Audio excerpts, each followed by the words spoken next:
ये जो मणिपुर में जो दंगे शुरू हुए तो उसी दौरान में मैसूर में एक बूढ़ा हाथी मर गया था जिसका नाम बलराम था। उस हाथी के मरने पे प्रधानमंत्री की रिएक्शन आती है ट्विटर पे, और मणिपुर में जो लोग जो आपस में इन्होंने लड़ा दिए हैं और सैकड़ों लोग मर गए। तो कल मजबूरी में नरेंद्र मोदी ने अपना वक्तव्य दिया है और इतने लोग मर गए उनको कभी इन पे अफसोस नहीं हुआ, क्योंकि तमाम SC/ST के लोग हैं। महिलाओं को नंगा करके घुमा देना बीजेपी शासित राज्यों में, ये बहुत अत्याचार हुआ। बहुत मोदी दादा आप बताएं, आप बहुत सीनियर हैं, बहुत बुजुर्ग हैं, 80 प्लस हैं, आप क्यों यहाँ पर आए जंतर मंतर पर? मैं आया हूँ बेटे, IAS कैडर से रिटायर्ड हूँ माशाल्लाह। और ये सब बाबा साहब की बदौलत है। नहीं तो मेरे माँ बाप तो अनपढ़ कच्चे मकानों में रहते थे, तो तब तो कोई बदलाव नहीं था। जब बाबा साहब के बारे में हमें जानकारी मिली। आपके पीछे जो एक तरह से हुर्रे हो रहा है, क्या आप जोश देख रहे हैं ना समाज में नौजवानों के? देख रहे हैं, इस जोश को कायम रखो, जोश में होश कायम रखो, इस मोटिवेशन को बरकरार रखो। मैं ये कहता हूँ, मोदी जी से क्वेश्चन करता हूँ, मोदी जी दलित बेटियों के साथ ही जो बलात्कार हो रहे हैं, सवर्ण बेटियों के साथ क्यों नहीं हो रहे? तो ये तुम्हारी मानसिकता मनवादी मानसिकता, जब तक इस मानसिकता में चेंज नहीं आएगा कोई जल्दी परिवर्तन नहीं है। जो असली भारतीय है, जो असली बहुजन है, वो कभी भी इन मनुवादियों को वोट मत देना, नहीं तो ये अत्याचार करते रहेंगे। और अत्याचार देख रहे हो आप, 2014 कितना बहुजन समाज में बढ़ रहा है। मणिपुर देखो कैसे चल रहा है, कितने कांड कितने रैप हो रहे हैं। होंगे मैं 80+ हूँ। बहन जी का परिचय मैंने कराया था काशीराम जी से। उसी टाइम में बहन जी को रिक्शे में ले गया अपने घर बिठा के, लेकिन आज बहन जी सॉरी, अफसोस है वो मिशन नहीं चला रही, कमीशन चला रही है। दुख की बात है। ये लड़का आया है चंद्रशेखर, युवा साथी है, अच्छा रिस्पॉन्स दे रहा है, अच्छा लोग इसको रिस्पॉन्स दे रहे हैं, लेकिन अभी ये परीक्षा की घड़ी है, कहीं ये भी तो नहीं बिक जाएगा भविष्य में। हम मूलवासी इस देश के हैं, वही समझ सकता है जिसके पास उच्च शिक्षा हो, जिसने हिस्ट्री को जाना हो कि भाई ये देश तो हमारा था। हिंदुत्व का मतलब है हिंदूवाद, जातिवाद, धर्मवाद के नाम पे हमको बांट करके हमारा वोट ले जाते हैं। दादा बताएं, मायावती जी क्यों इतने खामोश हैं जबकि अत्याचार बढ़ता जा रहा है दलित समाज के ऊपर, माइनॉरिटी के ऊपर? देखिए बेटा, मैं एक सच्ची बात कहूँगा, मायावती ने काशीराम जी के नेतृत्व में बहुत संघर्ष किया और वो उनको चांस मिला, 3-4 बार चीफ मिनिस्टर बने, एक बार फुल फ्लेज चीफ मिनिस्टर बने, लेकिन वो ट्रैक से उतर गई।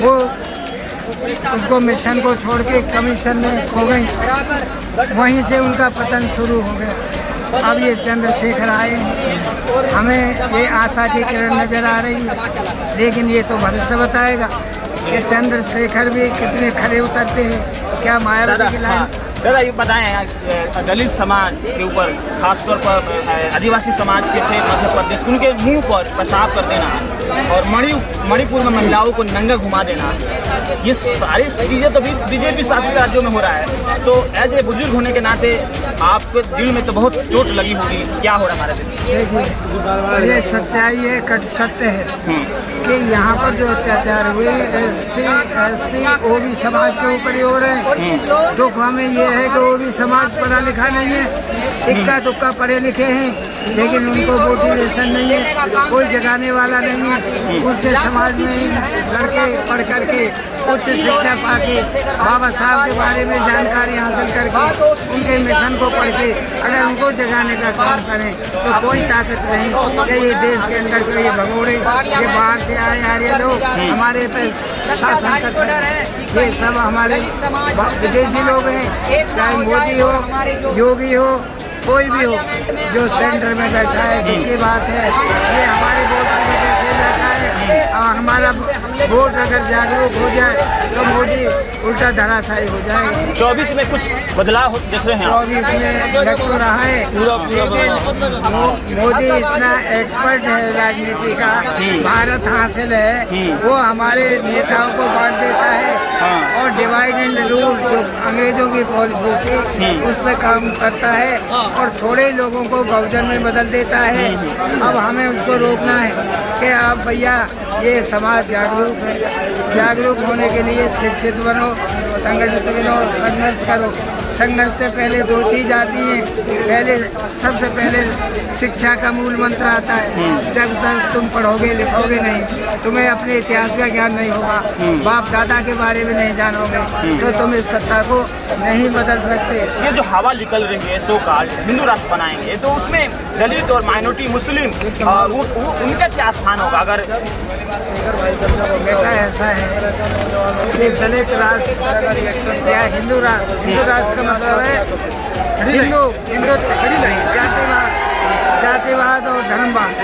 और जैसा कि मान्यवर ने कहा कि इन लोगों को इसमें उलझा के ये अंध भगत बना रहे हैं और वोट ले जाते हैं। किसी को पौवा देते हैं, किसी को अद्दा देते हैं, किसी को हलवा देते हैं, किसी को एक नोट। हमारा समाज बिक जाता है, बिकाऊ है। हमें चाहिए टिकाऊ समाज। टिकाऊ समाज जब ही होगा जब पढ़े लिखों में मिशनरी आदमी पैदा होंगे, बाबा साहब के मिशन में कमिटेड होंगे और इनको जगाने का काम करेंगे। जामिया वर्ल्ड, इंसाफ की आवाज़। चंद्रशेखर आज़ाद पर जो हमला हुआ था खास तौर पर सहारनपुर में, उसके बाद से पूरा हिंदुस्तान के अलग अलग कोने से तमाम जाति धर्म वर्ग के लोग आए हुए हैं। जिस तरह से सड़कों पर उतरकर तमाम गरीब मजलूमों की आवाज़ बनते चंद्रशेखर, इसी बीच से तमाम समुदाय के लोग आए हुए हैं और नौजवान मुस्लिम समाज से ओवरऑल क्या कहेंगे? आपने भी तो देखा है था ना कि 2019-20 में जो NRC CMPR के खिलाफ जो लड़ाई हुआ था, चंद्रशेखर ने एक तरह से जामा मस्जिद से आवाज़ बुलंद किया था, उसके बाद ये जेल भी गए थे। क्या आपको मालूम है कि इन्हें जो हमला हुआ उसके बाद इन्हें सुरक्षा मिलना चाहिए? आप चाहते हैं मिलना चाहिए सुरक्षा जी। क्या आपको लगता है कौन ऐसी ताकत है जो एक तरह से इन जैसे जो गरीबों का मजलूमों का एक तरह से बात उठाते हैं करते हैं, इन पर हमला करना चाहते? कौन ऐसे लोग हो सकते हैं आपको नजर में? ये मनुवादी लोग हैं। मनुवादी लोग। तो ये आप नहीं चाहते, इधर आइए। हाँ, ये नहीं चाहते कि किसी गरीब का लड़का ऊपर जाए इनसे। इनकी आज जितना बहुजन समाज खड़ा है वो आंख में आंख डाल के इनसे बात करता है तो इन्हें जलन होती है। और चंद्रशेखर भाई जो भी कोई कांड होता है, किसी के साथ गरीब की लड़की का रेप होता है, जब भी जाते हैं तो इन्हें जलन होती है क्या कि ये पक्षपात करता है। लेकिन चंद्रशेखर भाई को सुरक्षा मिलनी चाहिए, नहीं तो अब की बार तो दिल्ली जाम हुई, अब की बार पूरा भारत जाम करेंगे। 2018 भूल लेनी, 2 अप्रैल। ओके, देखिए जैसे कि आप हर समाज के लोग यहाँ पर आए हैं, पर महाप्रदर्शन जो धारणा कर सकते हैं हो रहा है, क्या कहेंगे? जो समाज जो असली भारत यही न है कि सब समाज के मिलकर रहते हैं। जो असली भारतीय है, जो असली बहुजन है, वो कभी भी इन मनुवादियों को वोट मत देना, नहीं तो ये अत्याचार करते रहेंगे। और अत्याचार देख रहे हो आप 2014 कितना बहुजन समाज में बढ़ रहा है। मणिपुर देखो कैसे चल रहा है, कितने कांड कितने रैप हो रहे हैं। कह रहे हैं कि ये सिर्फ दिमाग इन्होंने ऐसा घुमा रखा बहुजन समाज का कि ये हिंदू राष्ट्र बन जाए। भाई हिंदू राष्ट्र तो पहले ही है, बताओ कौन सा मुसलमान यहाँ पे वो कर रहा। लेकिन ये दिमाग घुमा रहे, ये वोट के चक्कर में इसे मनुस्मृति लागू करना चाहते हैं जो पहले थी। लेकिन हम युवा इसे होने नहीं देने के, चाहे कुछ भी हो जाए, गर्दन कट जाए हमारी। बस भाई साहब देखिए क्या कहेंगे? नौजवान एक तरह से समझ गए, आप बड़े दादा बुजुर्ग हैं, आपने तो देखा होगा ऐसा प्यारा भारत में इस तरह से महिलाओं के साथ चिरहरण नहीं होता था, नंगा नहीं घुमाया जाता। बड़ा अफसोस हुआ होगा दादा, आपने देखा होगा मणिपुर वाला बात। ये जो बीजेपी है ना, ये गुंडागर्दी अच्छी लगती है। ये इनके गुलाम है, गुंडागर्दी के गुलाम है, इनकी गलती है। ये शुरू से ऐसे करते आए हैं, करते रहेंगे। ये तो हटाने में फायदा है, ये तो ऐसा ही भावना बदल चुकी है। तो आपने मणिपुर का जो वीडियो सुना है या देखा होगा तो बड़ा अफसोस लगा होगा। उसी वजह से कह रहा हूँ मैं, ऐसे होता है ये कोई ना कोई चाल है इनकी लोगों की। मणिपुर के ऊपर मैं एक बात कहना चाहता हूँ कि ये जो मणिपुर में जो दंगे शुरू हुए तो उसी दौरान में मैसूर में एक बूढ़ा हाथी मर गया था जिसका नाम बलराम था। उस हाथी के मरने पे प्रधानमंत्री की रिएक्शन आती है ट्विटर पे, और मणिपुर में जो लोग जो आपस में इन्होंने लड़ा दिए हैं और सैकड़ों लोग मर गए, तो कल मजबूरी में नरेंद्र मोदी ने अपना वक्तव्य दिया है और इतने लोग मर गए उनको कभी इन पे अफसोस नहीं हुआ, क्योंकि तमाम SC/ST के लोग हैं। महिलाओं को नंगा करके घुमा देना बीजेपी शासित राज्यों में ये बहुत अत्याचार हुआ, बहुत ये शर्मनाक है। दादा आप तो लगभग 80+ होंगे। मैं 80+ हूँ। हाँ। बहन जी का परिचय मैंने कराया था काशीराम जी से।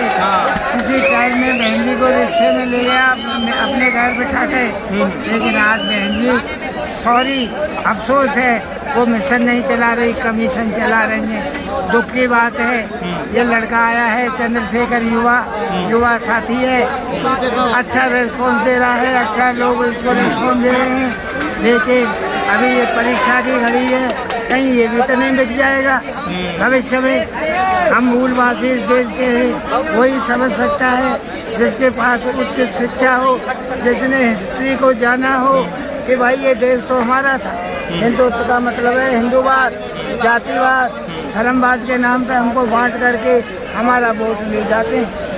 दादा बताएं ये मायावती जी क्यों इतने खामोश हैं जबकि अत्याचार बढ़ता जा रहा है दलित समाज के ऊपर, माइनॉरिटी के ऊपर? देखिए बेटा, मैं एक सच्ची बात कहूँगा, मायावती ने काशीराम जी के नेतृत्व में बहुत संघर्ष किया और वो उनको चांस मिला, 3-4 बार चीफ मिनिस्टर बने, एक बार फुल फ्लेज चीफ मिनिस्टर बने, लेकिन वो ट्रैक से उतर गई। वो उसको मिशन को छोड़ के कमीशन में खो गई, वहीं से उनका पतन शुरू हो गया। अब ये चंद्रशेखर आए हैं, हमें ये आशा की किरण नजर आ रही है, लेकिन ये तो भविष्य बताएगा कि चंद्रशेखर भी कितने खरे उतरते हैं। क्या मायावती की लाइन? दादा ये बताएं दलित समाज के ऊपर खासतौर पर आदिवासी समाज के थे मध्य प्रदेश, उनके मुंह पर पेशाब कर देना और मणिपुर में महिलाओं को नंगा घुमा देना, ये सारी चीज़ें तो बीजेपी शासित राज्यों में हो रहा है। तो एज ए बुजुर्ग होने के नाते आपके दिल में तो बहुत चोट लगी होगी, क्या हो रहा हमारे देश में? देखिए, ये सच्चाई है, कट सत्य है कि यहाँ पर जो अत्याचार हुए SC OB समाज के ऊपर ही हो रहे हैं। दुख हमें ये है कि OB समाज पढ़ा लिखा नहीं है, इक्का दुक्का पढ़े लिखे हैं, लेकिन उनको मोटिवेशन नहीं है, कोई जगाने वाला नहीं है। उसके समाज में लड़के पढ़ करके उच्च शिक्षा पाके बाबा साहब के बारे में जानकारी हासिल करके उनके मिशन को पढ़ के अगर उनको जगाने का काम करें तो कोई ताकत नहीं कि ये देश के अंदर कोई भगोड़े ये बाहर से आए आर्य लोग हमारे पे शासन कर सकते। ये सब हमारे विदेशी लोग हैं, चाहे मोदी हो, योगी हो, कोई भी हो, जो सेंटर में बैठा है, जिनकी बात है ये हमारे वोट की वजह से बैठा है। हमारा वोट अगर जागरूक हो जाए तो मोदी उल्टा धराशायी हो जाएगा। 24 में कुछ बदलाव देख रहे हैं? 24 में लग तो रहा है, लेकिन मोदी इतना एक्सपर्ट है राजनीति का, भारत हासिल है, वो हमारे नेताओं को बांट देता है और डिवाइड एंड रूल जो अंग्रेजों की पॉलिसी थी उस पर काम करता है और थोड़े लोगों को बहुजन में बदल देता है। अब हमें उसको रोकना है कि आप भैया ये समाज जागरूक है, जागरूक होने के लिए शिक्षित बनो, संगठित बनो, संघर्ष करो। संघर्ष से पहले 2 चीज़ आती हैं, सबसे पहले शिक्षा का मूल मंत्र आता है। जब तक तुम पढ़ोगे लिखोगे नहीं, तुम्हें अपने इतिहास का ज्ञान नहीं होगा, बाप दादा के बारे में नहीं जानोगे, तो तुम इस सत्ता को नहीं बदल सकते। मोदी दादा आप बताएं, आप बहुत सीनियर हैं, बहुत बुजुर्ग हैं, 80+ हैं, आप क्यों यहाँ पर आए जंतर मंतर पर? मैं आया हूँ बेटे, IAS कैडर से रिटायर्ड हूँ माशाल्लाह। और ये सब बाबा साहब की बदौलत है, नहीं तो मेरे माँ बाप तो अनपढ़ कच्चे मकानों में रहते थे, तो तब तो कोई बदलाव नहीं था। जब बाबा साहब के बारे में हमें जानकारी मिली, आपके पीछे जो एक तरह से हुर्रे हो रहा है, क्या आप जोश देख रहे हैं ना समाज में नौजवानों के? देख रहे हैं, इस जोश को कायम रखो। जो उसमें होश कायम रखो, इस मोटिवेशन को बरकरार रखो। मैं ये कहता हूँ, मोदी जी से क्वेश्चन करता हूँ, मोदी जी दलित बेटियों के साथ ही क्यों बलात्कार हो रहे हैं, सवर्ण बेटियों के साथ क्यों नहीं हो रहे?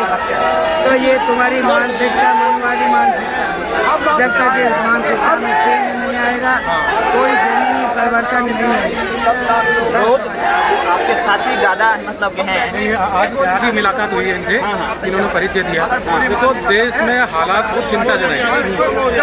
ये जो 1990 के बाद से जो देश में जो है प्राइवेटाइजेशन जो शुरुआत हुई थी, उसके पीछे एक ही मकसद था, जो SC, ST, OBC और माइनॉरिटी के जो लोग हैं, जो कम शिक्षित लोग हैं, उनकी आर्थिक कमर तोड़ी जाए और इसलिए शिक्षा महंगी की जा रही है ताकि वो उनकी आने वाली पीढ़ियाँ शिक्षित ना हो सके। और जो शिक्षित नहीं होंगी तो ये लोग धार्मिक आस्था में जाएंगे, और ये धार्मिक आस्था में जाएंगे तो ये जो लोग जो है इनकी गुलामी करेंगे, आने वाली पीढ़ियाँ भी गुलाम बनेंगी। ये इसीलिए सारे षड्यंत्र इस्तेमाल कर रहे हैं, महंगाई बेलगाम कर रहे हैं, सरकारी स्कूलों को बंद कर रहे हैं।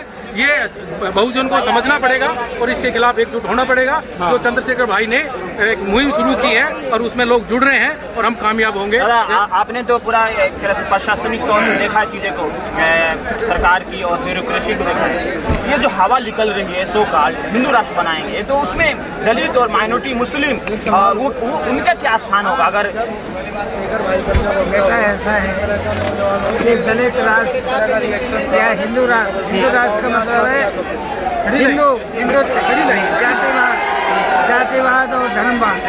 और जैसा कि माननीय ने कहा कि इन लोगों को इसमें उलझा के ये अंध भगत बना रहे हैं और वोट ले जाते हैं।